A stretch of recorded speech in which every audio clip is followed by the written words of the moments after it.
Amém, aleluia. Vamos ficar sentados, irmãos, e já com certeza já percebemos que o tempo que temos passado aqui. E vamos ler um texto da Palavra de Deus.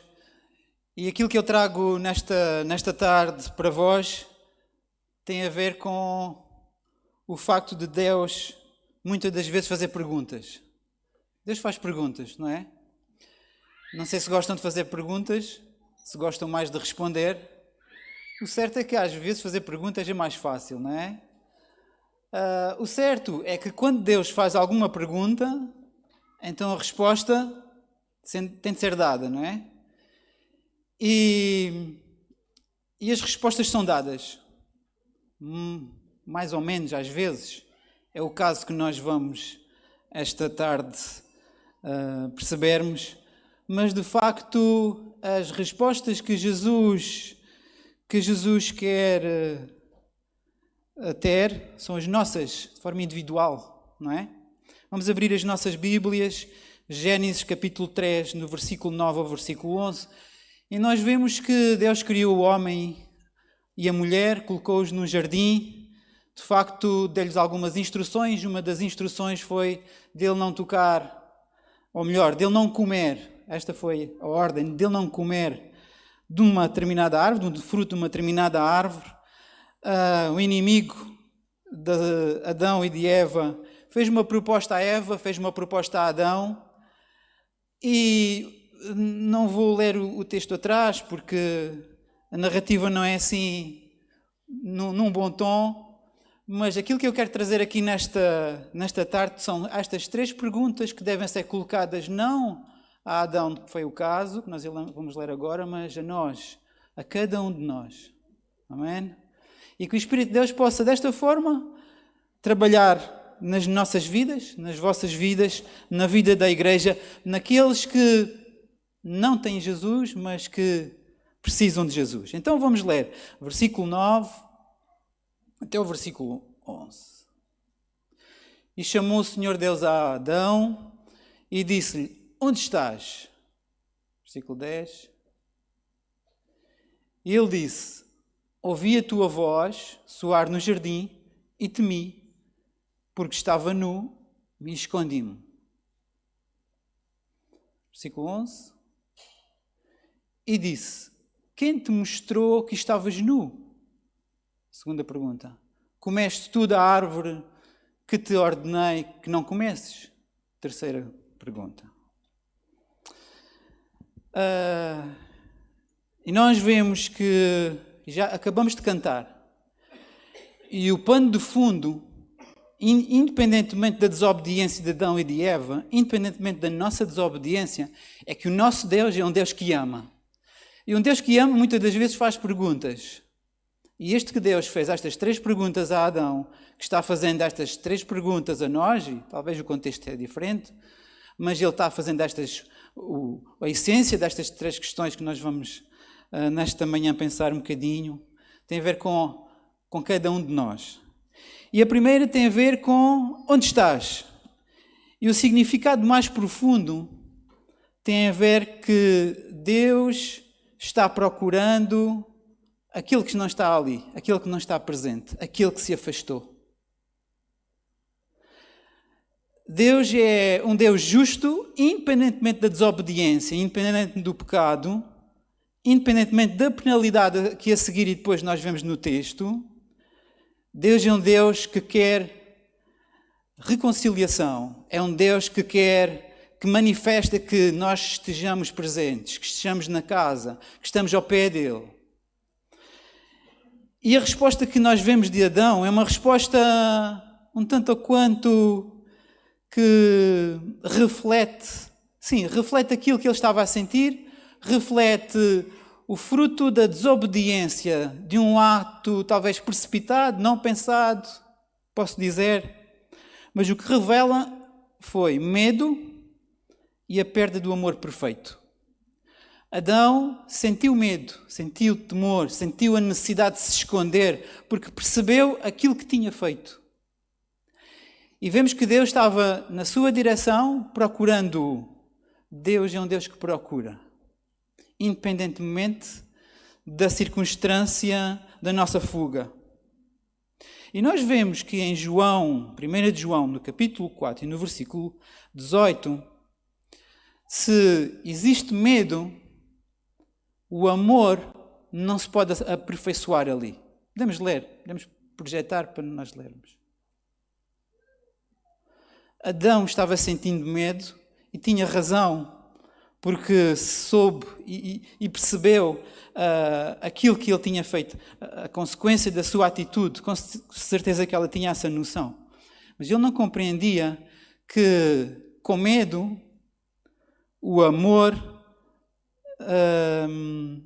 o perfeito amor, não estaria ali.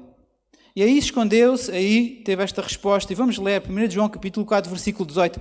Diz que no amor não existe medo. Ou no amor não há temor. Noutra versão. Antes, o perfeito amor lança fora o temor, porque o temor tem consigo a pena e o que teme não é perfeito em amor. A minha versão diz, no amor não existe medo, antes o perfeito amor lança fora o medo. E nós vemos que há um Deus que caminha na direção. Deus é um Deus que caminha na nossa direção. Deus é um Deus que caminha na vossa direção. E quando nós estamos a louvar e nós não temos esta noção, então as palavras que nós estamos a dizer são ocas, desprovidas de sentido, de significado. E precisamos de responder com propriedade quando Deus pergunta, onde é que estás? Onde é que estás? E Deus quer mostrar com esta pergunta a importância de estar próximo, de ser íntimo. É importante estar próximo e de ser íntimo, porque muito temos a beneficiar. E este é o desejo de Deus, e Deus quer restaurar esta relação. A segunda questão que nós vemos no versículo 11, 3, versículo 11, a primeira parte, Deus pergunta, quem mostrou que estavas nu? E o propósito da pergunta tem a ver com que Deus quer saber quem é que estava influenciando, quem é que estava manipulando a mente e o coração de Adão e de Eva. E a questão também se coloca a cada um de nós, a cada um de vós. Estamos a ouvir quem? Estamos a dar espaço a quem? Esta é a segunda questão. Estamos a deixar aquelas vozes entrarem, estamos a deixar aquele tempo tão importante ser consumido, desbaratado, desperdiçado, influenciando desta forma que a distância entre nós e Deus possa se fazer sentir. Deus faz esta pergunta porque é um Deus de amor, é um Deus que procura. E quem colocou outra palavra na mente de Adão? E Deus está a referir-se ao conhecimento, à fé, à autoridade, à revelação, outra, à autoridade, outra que não a de Deus, à instrução, outra que não a de Deus, à vocação, outra que não a de Deus. E a palavra de Deus em Tiago, capítulo 4, versículo 5 ao versículo 8, eu vou ler aqui na minha versão. Versículo 5 diz, Tiago, capítulo 4, versículo 5 diz, não é em vão que a Sagrada Escritura diz, Deus exige que o Espírito que fez habitar em nós o ame a Ele somente. Ou seja, por outras palavras, Deus é um Deus que tem ciúme. Deus é Deus que exige atenção plena, vocação plena. E Adão teve a necessidade de ouvir esta questão porque ele deu ouvidos a quem não deveria ouvir. E a questão volta para nós. Quem é que nós estamos a dar privilégio nas nossas casas, nas nossas internets, nas nossas televisões, nos nossos amigos, nas conversas que nós temos? E no nosso crescimento nós nos apercebemos, e quando nós crescemos ficamos mais atentos a isto, que o nosso percurso, a nossa forma como nós estamos a desenvolver e a crescer e a amadurecer é também alvo das influências que nós temos na nossa caminhada, não é? Se estamos perto de Deus, se nós estamos perto do irmão, se estamos perto, se estamos na igreja, se estamos ouvindo a palavra de Deus, então estamos num bom sítio, num bom lugar. O que Deus quer mostrar com esta questão é a importância de buscar o conhecimento e a verdade que existe somente em Deus. A terceira e última questão que Deus fez a Adão, que Deus faz a cada um de nós nesta tarde, é o que tu fizeste, o que tu estás a fazer. E a ordem destas perguntas é muito importante. Deus procurou primeiro onde é que estás? Estava preocupado com a distância, com a condição, com a identidade de Adão. Segunda questão, quem te enganou? E a terceira questão, agora assim tem a ver com a ação, com a atitude que Adão teve. E isso demonstra que Deus é um Deus que se preocupa conosco. Porque Ele pergunta, onde é que tu estás?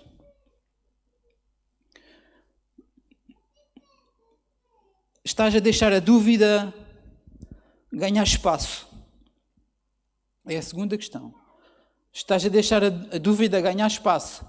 Estás a ser contaminado com aquilo que não deves ouvir? E essa é a intenção de Jesus. Essa é a intenção de Deus. E a terceira questão tem a ver com a atitude.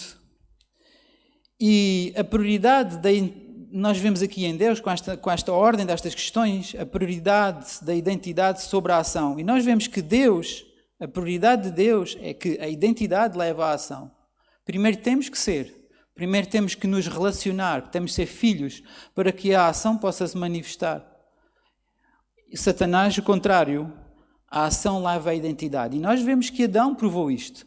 A ação de Adão, a desobediência de Adão, levou com que ele se distanciasse, tem a ver com a identidade. Com que ele se deixasse ter o relacionamento amoroso e perfeito que ele tinha com Deus. E nós vemos, no meu último ponto, nós vemos que houve alguém que respondeu numa só frase a estas três questões. E respondeu por nós a estas três questões. E nós vamos abrir as nossas Bíblias em João capítulo 14, o versículo 6. E Jesus é aquele que responde corretamente a estas três questões. Onde nós estamos? Onde é que estás? Deixaste-te influenciar, deixaste-te manipular por quem? Ouviste a mentira da parte de quem? E depois, o que é que tu fizeste? E nós vemos que Jesus responde a estas três perguntas de uma assentada só.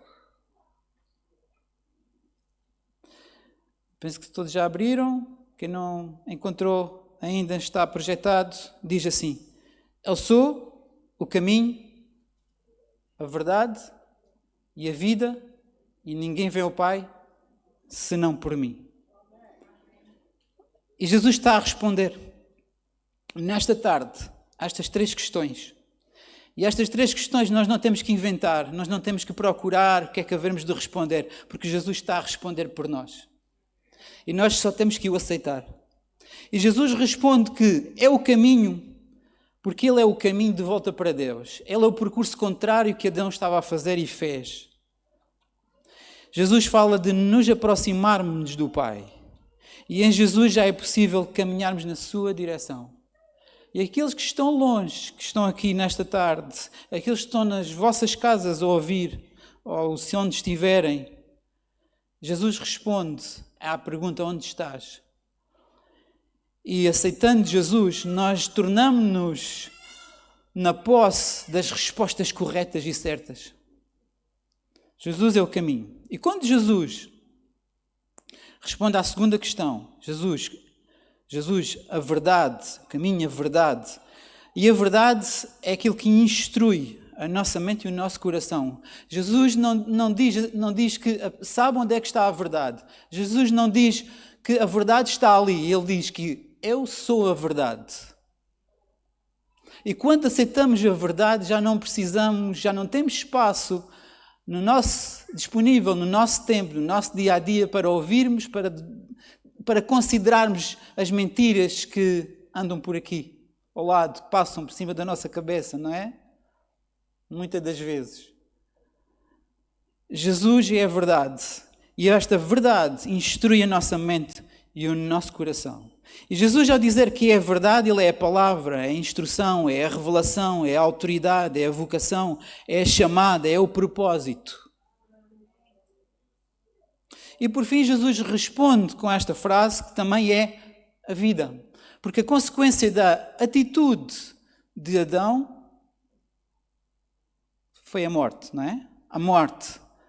E a morte tem a ver com sofrimento, separação, ausência da presença de Deus.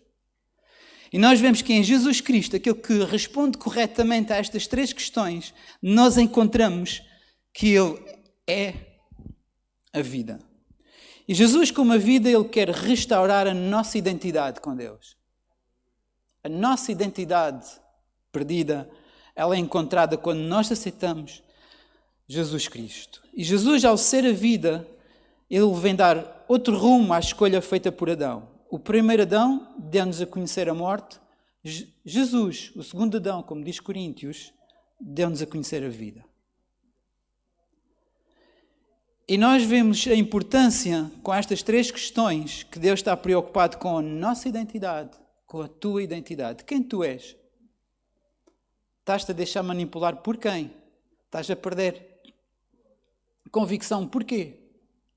E o que é que tu estás a fazer? O que é que tu fizeste? E quando nós aceitamos, quando tu aceitas Jesus, é Jesus que responde por ti. Podemos ficar de pé, irmãos? E acreditamos que quando Jesus fala, alguma coisa acontece. Acontece nos nossos corações, acontece na nossa mente, acontece no nosso corpo. E este é um convite de Deus. Este é um convite de Deus. Eu queria aproveitar o tempo que nós estamos juntos, que é tão bom e tão rico, e que haja oportunidade de que aqueles que nesta tarde querem aceitar a resposta de Jesus como sendo a sua resposta, que já fizeram isso há muito tempo, mas essa atitude já está um pouco amarelecida, não é? Já não tem o vigor, mas que nesta tarde possa confirmar que é Jesus que eu quero. É as respostas que Jesus tem que eu quero para mim. Então, enquanto a igreja ora, amém, aleluia, e é neste ambiente em que nós procuramos que o Espírito de Deus possa falar com aqueles que já deram este passo de fé, que deram este passo de aceitar Jesus como o único suficiente Salvador, que neste momento haja a oportunidade que aqueles ainda não fizeram possam fazê-lo. Obrigado, Jesus. Tu conheces cada coração, tu conheces cada dificuldade. Há pouco estávamos a cantar que há cura e há libertação.